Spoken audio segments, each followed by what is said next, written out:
Imagine a force so powerful that nations didn't just surrender to it, they vanished. By AD 1240, the Mongol Empire wasn't an army, it was a natural disaster.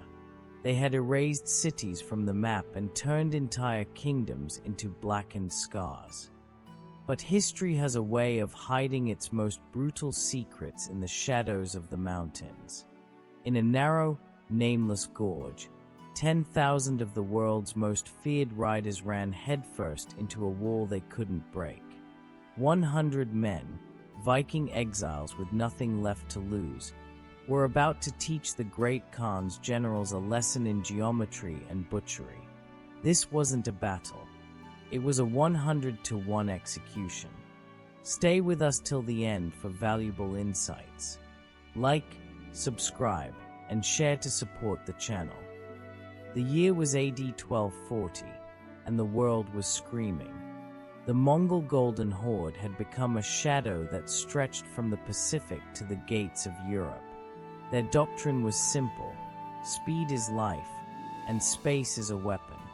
They moved across the earth like a plague of iron and horsehair, leaving nothing behind but ash and the silence of the dead. Every military mind of the era knew the truth. If you met the Mongols on open ground, you were already a ghost. They didn't just fight, they practiced a science of destruction. They used the infinite horizon of the steppe to circle, bleed, and terrorize their enemies until there was nothing left to kill. But the winter of 1240 was different. The cold wasn't just weather, it was a physical weight. Deep in the jagged mountains, a Mongol vanguard of 10,000 battle-hardened cavalrymen was moving through a pass later known as the Karsak Ravine. These weren't fresh recruits. These were men who had leveled the great cities of the Khwarezmian Empire and hunted kings across the frozen rivers of Russia. They were the apex predators of the medieval world. To them, the geography was just a temporary delay on their way to more conquest. Then, the wind changed. As the lead riders rounded a sharp bend where the mountain walls narrowed into a 50-meter choke point, the air grew thick with a scent they knew well: old blood and rusted iron. They didn't hit a wall of stone, they hit a wall of men. Standing shoulder to shoulder across the black ice were 100 giants. These were the Varangian Guard, exiles, mercenaries, and professional dealers of violence who had been discarded by a dying Byzantine empire. They weren't there to defend a crown or a piece of land. They were there because the Karsak Ravine was a place where a man could die with his hands full of enemy lives. The Mongol commander looked at the thin line of 100 men and laughed.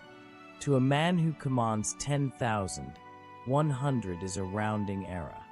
He saw heavy, cumbersome chainmail that weighed 30 pounds per man. He saw massive, two-handed Danish axes that looked slow and outdated compared to the lightning-fast composite bows of the steppe. He saw men on foot, trapped in a gorge. In his mind, the math was already finished. He didn't see warriors.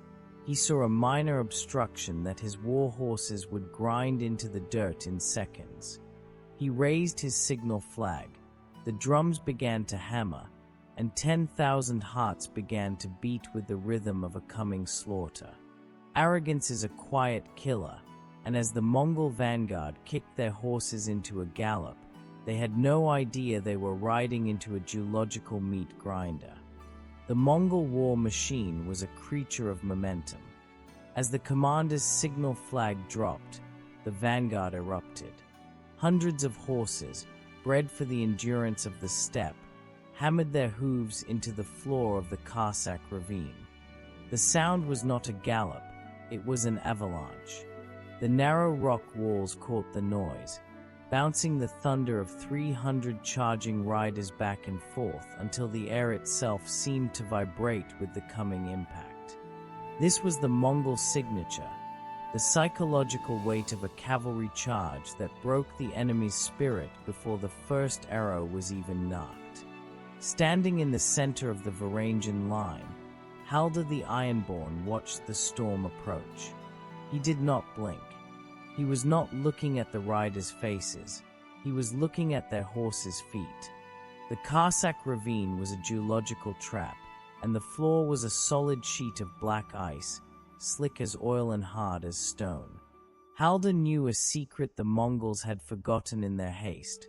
A horse at full speed is a miracle of nature, but a horse at full speed on ice is a disaster waiting to happen. The Mongols expected the thin line of 100 men to scatter. They expected the terror of 1,000 tons of muscle and iron to send these outcasts screaming into the rocks. But the Varangians did something the Mongols had never seen. They didn't move. They didn't shout. They simply lopped their shields. Skjoldborg. Haldor's voice was a low growl that cut through the thunder. Instantly, a wall of iron-rimmed oak snapped into place. Each shield overlapped the next, creating a seamless, curved barrier of wood and metal. The Varangians jammed their back legs against the jagged stones jutting from the ice, dropping their center of gravity until they were practically part of the mountain itself. They weren't an army anymore, they were a fortification. The collision was a catastrophe. When the Mongol vanguard hit the shield wall, the sound wasn't the clash of swords, it was the sickening crunch of bone and the snap of wooden shafts. The horses at the front rank had no traction to stop. They hit the braced shields at 40 miles per hour. Necks snapped instantly. War horses, weighing half a ton each, were launched upward by their own momentum, flipping over their riders and crashing into the ice behind the line. The Varangians felt the impact in their teeth, their shoulders screaming as the weight of the Mongol Empire tried to push through them. But the wall held. The Mongols behind the first rank couldn't see the disaster. They kept pushing, their horses sliding on the slick surface, piling into the back of their own dying comrades. The unstoppable charge had turned into a massive, tangled pile of threshing legs and screaming men.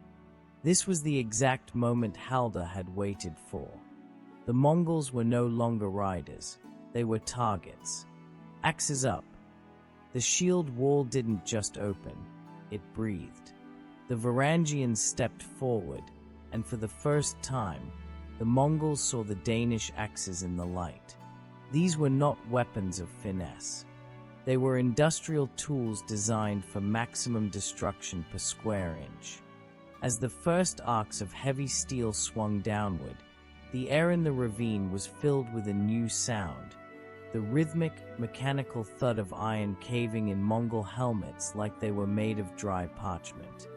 The slaughter had begun, and it was being measured in inches. The Mongol commander at the rear watched in stunned silence as his vanguard disappeared into a red mist. For decades, the Golden Horde had relied on a simple, devastating formula. If the enemy stays in a line, you ride around them. If they hide in a forest, you burn it. If they retreat, you hunt them. But in the Karsak Ravine, there was no around. The vertical walls of black rock were slick with ice and rose hundreds of feet into the gray sky. The only way forward was through 100 men who seemed to be made of the same iron they carried. As the second and third waves of Mongol cavalry pressed into the gorge, the tactical genius of the great Khan's generals became their greatest enemy. They were used to commanding thousands, but the ravine was only 50 meters wide. Imagine trying to pour a gallon of water through a needle's eye. That was the Mongol army. The soldiers at the back, hearing the war drums and the screams of their brothers, assumed the battle was being won. They spurred their horses forward, their weight and momentum driving the middle ranks deeper into the bottleneck. This created a phenomenon known as a crowd crush. The men at the very front of the Mongol line were no longer in control of their own bodies. They were being physically shoved into the Varangian axes by the thousands of horses behind them. They tried to pull their reins, their eyes wide with terror as they saw the massive bearded giants waiting for them. But there was nowhere to go. They were being fed into a meat grinder by their own army. The Varangians, meanwhile, had found a rhythm. This was not the chaotic, swinging frenzy of a movie battle. This was a synchronized, mechanical labor. Step, strike, reset, Haldor chanted, his voice a rhythmic pulse that kept his men in time. The Danish axe was the ultimate counter to Mongol lamellar armor. The Mongols wore suits made of hundreds of small iron or leather plates laced together. On the open steppe, this armor was legendary. It could deflect a high-velocity arrow or turn a sliding sword stroke. But the Danish axe did not slide. It was a 5-pound head of hardened iron sitting on a 5-foot ash handle. When it hit, it delivered thousands of pounds of force into a single point. The Varangians didn't need to cut through the armor to kill. The blunt force of the strike alone was enough to collapse a rib cage, turning the Mongols' own iron plates into jagged shrapnel that pierced their own lungs. A single overhead swing from a Varangian didn't just wound a man, it ended him. It split helmets like eggshells. It shattered collarbones. It removed arms at the shoulder. The floor of the ravine was no longer black ice. It was a slurry of half-frozen blood, horse hide, and broken wood. The Mongol war horses, usually the most sure-footed creatures on earth, were slipping and screaming. Their thin legs snapped like dry twigs under the weight of the crush. As each horse fell, it became a new obstacle, a mound of meat and leather that the Varangians used as a stepping stone.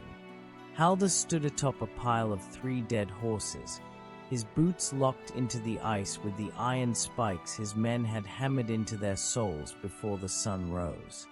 He looked down at the next wave of Mongols. He saw the shift in their eyes. The hunters of the world had realized they were now the prey. The air was so cold that the blood spraying from severed arteries froze before it hit the ground, hanging in the air like crimson dust. The sun was a pale, sickly disk hanging over the jagged peaks of the Karsak Ravine, but its light did not reach the floor of the gorge. Down in the shadows, the temperature had plummeted to a level that turned every breath into a thick, choking cloud of white vapor. The Mongol commander, safe at the rear of the 10,000-man column, was losing his mind. He had sent wave after wave into the choke point, and each time, the result was the same: the sound of screaming horses and the rhythmic thud crunch of Danish steel hitting bone. By mid-afternoon, the geography of the battle had fundamentally changed. It was no longer a fight occurring on a flat, frozen river. The Varangians had created a new terrain, a literal wall of the dead. At the 50-meter bottleneck, the bodies of Mongol warriors and their massive steppe ponies were piled 10 feet high. This wasn't a loose scattering of corpses. It was a structural mass of tangled limbs, shattered shields, and freezing flesh that stretched from one rock wall to the other. The blood that had poured from the first 3,000 men had pooled at the base of this mound and, in the sub-zero air, it had flash-frozen. The barricade was now a solid, reinforced rampart of ice and bone. Haldor the Iron-Born stood at the very crest of this grisly hill. His blackened chainmail was matted with a thick crust of frozen crimson, making him look like a demon carved from the mountain itself. Behind him, the 99 Varangians had rotated. While 30 men stood at the top of the corpse wall to strike down anyone who tried to climb it, the others sat in the red slush behind the line, catching their breath and sharpening their axe blades with whetstones. "They are coming again," a young Varangian wheezed. wiping frozen gore from his eyes. "Let them come," Haldor growled. "They are building our fortress for us." The Mongols were now in a state of pure, hysterical panic. The soldiers at the front of the column were being forced to climb a slippery, gore-slicked mountain of their own dead brothers just to reach the enemy. They crawled on hands and knees, their soft leather boots finding no grip on the frozen blood. They reached the top, gasping for air, only to look up and see a line of giants standing against the gray sky. The Varangians didn't even have to move much. They simply stood at the top of the incline and swung downward. Gravity did the rest of the work. A Danish axe swinging from a high vantage point carried enough kinetic energy to split a man from his collarbone to his waist. The bodies of the newly dead tumbled back down the slope, crashing into the men below and knocking them off their feet. The Mongol horses, usually the pride of the empire, were now a liability. They couldn't climb the wall of corpses. They slipped on the red ice at the base, their legs splaying out as they collapsed and added more height to the barricade. The Mongol commander, desperate to save his reputation, made a fatal error. He ordered his men to dismount and storm the wall on foot. This played directly into the Varangians' hands. On the open steppe, a Mongol on foot was a skilled archer, but in a cramped, freezing corridor against heavy infantry, he was a lamb in a slaughterhouse. The Mongols tried to use their curved sabers, but the reach of the 5-foot axes meant they were decapitated before they could even get within striking distance. The greatest empire on earth was being systematically dismantled by 100 men who refused to move. The silence of the ravine was gone, replaced by the mechanical, repetitive sound of the axe, the sound of a civilization being erased, one swing at a time. The heat inside the Karsak Ravine was no longer an environmental factor, it was an active predator. The naphtha fire roared, fed by the dry bear pelts and wooden shields of the Varangian Guard. The air became a choking mixture of black smoke and the sweet, copper tang of vaporizing blood. Any other army in history would have broken. Any other men would have retreated into the frozen darkness of the mountain pass to die of their burns. But Haldor the Iron-Born did not move backward. He looked at his men through the shimmering veil of orange flame. Their faces were blackened, their eyebrows singed away, and their iron chainmail was beginning to glow with a dull, dangerous heat that blistered the skin beneath. They were being cooked alive inside their own protection. "Drop the wood," Haldor bellowed, his voice cracking from the smoke. 100 heavy oak shields, now nothing but burning frames, clattered onto the ice. The Varangians ripped the smoldering bare skins from their shoulders, standing in nothing but their scorched tunics and heated mail. They reached down and gripped their Danish axes with both hands. No shields, no defense, no plan for survival. Svinfylking. At the command, the flat defensive line collapsed inward. They didn't just reform, they crystallized into a tight, aggressive triangle. This was the Boar's Snout, the most violent offensive formation in Norse history. Haldor stood at the very tip, the tusk of the boar. Behind him, his strongest men packed themselves into the wedge, their shoulders locked, their axes held high. Instead of fleeing the fire, the 100 Varangians charged straight into it. They sprinted over the burning mound of Mongol corpses, their spiked boots biting into the charred bone and melting ice.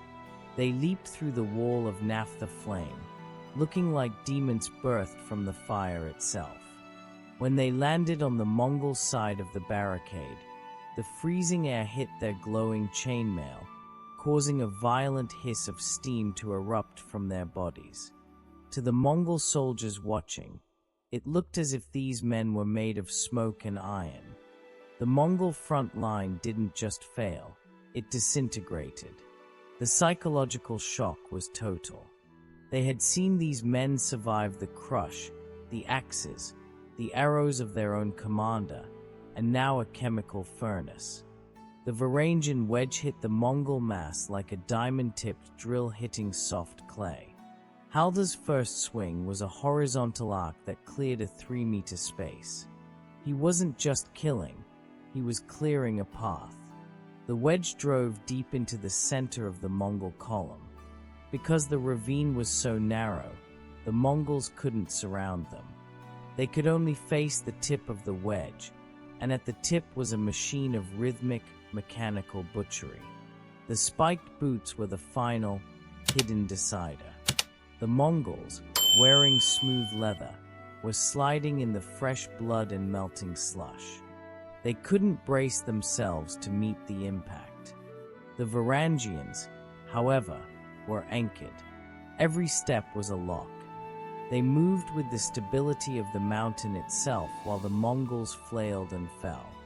The unstoppable Golden Horde turned. For the first time in their history of Western conquest, they didn't just retreat, they panicked. The men at the front tried to run back, but they were met by the men at the rear who were still being pushed forward by the sheer mass of the 10,000. The Mongol army began to crush itself to death in a frantic, animalistic attempt to get away from the 100 ghosts with axes.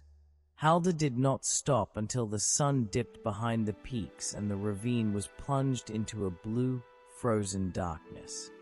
Of the 10,000 Mongols who had entered the Karsak Ravine that morning, thousands lay in the red slush, and the rest were fleeing blindly into the winter night, their nerves shattered forever. The Varangians did not cheer. They didn't even speak. They leaned on their notched axe handles, their breath rising in heavy clouds, watching the greatest empire on earth vanish into the shadows. They had proven a brutal truth that the world would never forget. When you trap a hunter in a small enough cage, he becomes the prey. The Karsak Ravine remained silent after that. The Mongol Empire never returned to that pass. They simply erased it from their maps, pretending the 100 men with axes were a nightmare they had collectively dreamed. But the red ice remained, a frozen record of the day 100 men broke the momentum of the world. If you enjoy dark untold history, subscribe because we uncover what others won't.